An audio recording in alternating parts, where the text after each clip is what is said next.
Amoureux du pastis, bonjour. Aujourd'hui, je vais vous apprendre comment bien servir un pastis.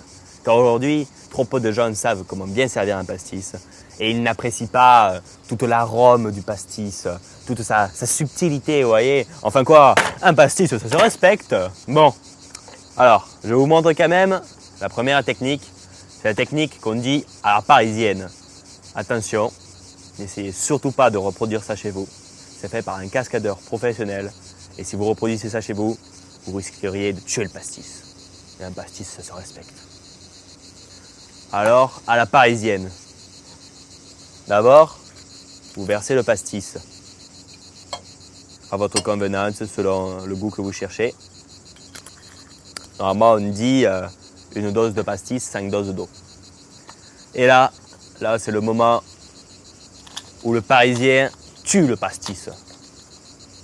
Il va déposer les glaçons directement dans le pastis. Ne refaites jamais ça. Et là, en fait, je vais vous expliquer ce qu'il se passe. Ensuite, évidemment, il rajoute de l'eau fraîche. Ce qu'il se passe. Vous vous souvenez de l'anétole? L'anétole, c'est l'huile essentielle qui est contenue dans le pastis, qui fait que le pastis se trouble quand on met de l'eau. Eh bien, cette anétole, elle a un point de fusion à 20 degrés. Un point de fusion, c'est quoi? C'est une température qui dit qu'un corps, avant cette température, est solide, et après cette température, devient liquide. Donc en fait, en dessous de 20 degrés, l'anétole devient solide. Pour que l'anétole, elle puisse développer tous ses arômes et participer à ce qu'on appelle l'estérification. L'estérification, c'est un procédé chimique qui en fait développe les arômes. Et bien pour ceci, elle a besoin d'être liquide.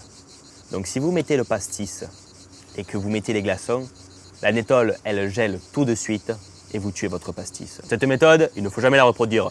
Compris? Bon, allez, puisque c'est vous, je vous ai donné les 2 bonnes méthodes pour bien déguster un pastis. Les 2 bonnes méthodes qui vont exalter tous les arômes du pastis. Alors la première méthode, c'est la classique. Prenez le pastis, température ambiante, vous en mettez une dose. Donc ensuite, vous rajoutez de l'eau bien fraîche, hop, environ 5 doses d'eau pour une dose de pastis. Et ensuite, vous vous permettez enfin de mettre les glaçons pour rafraîchir. Là, l'anétole, elle est bien répartie, elle est dans un grand volume d'eau et d'alcool. Et en fait, elle va, le temps que les glaçons refroidissent toute la boisson, elle ne va pas refroidir que l'anétole.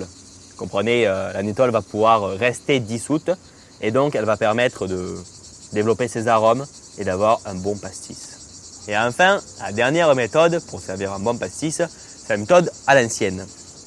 Pour la méthode à l'ancienne, déjà, il faut que votre verre soit glacé, c'est-à-dire vous le mettez au réfrigérateur, voire au congélateur, pour qu'il soit bien frais. Ensuite, vous prenez de l'eau bien glacée aussi. Vous rajoutez de l'eau bien fraîche. Hop là, on laisse quand même un petit peu de place pour le pastis, parce que c'est là que le pastis arrive. Et là, hop, on rajoute le pastis, donc on divise à peu près par 5 et on rajoute le pastis équivalent à une dose de pastis pour 5 doses d'eau. Hop là. Et ensuite, il ne vous reste plus qu'à touiller un petit peu ce mélange. Voilà. Alors cette méthode à l'ancienne, en fait, elle nous vient de l'abbé Jean Boyer. L'abbé Jean Boyer, créateur du pastis éponyme. En fait, il a fait un peu de recherche et il s'est rendu compte qu'en fait, cette méthode, c'est-à-dire de mettre l'eau puis le pastis, ça favorisait ce qu'on appelle l'estérification que je vous ai appris tout à l'heure. L'estérification, en fait, c'est le développement, c'est une réaction chimique qui va développer les arômes. Et en fait, le contrario un peu de cette réaction chimique, c'est la saponification. La saponification, en fait, c'est une réaction chimique qui va créer comme un petit goût de savon, un petit goût de savon désagréable.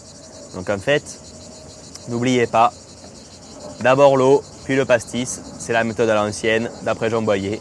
Après, à l'ancienne ou la classique, comme celle d'avant, dans tous les cas, ce sera un bon pastis. Et maintenant que vous savez faire un bon pastis, petit conseil du chef, il se marie très bien avec une bonne partie de pétanque sous la pinède. Bon apéro et à bientôt pour une nouvelle vidéo.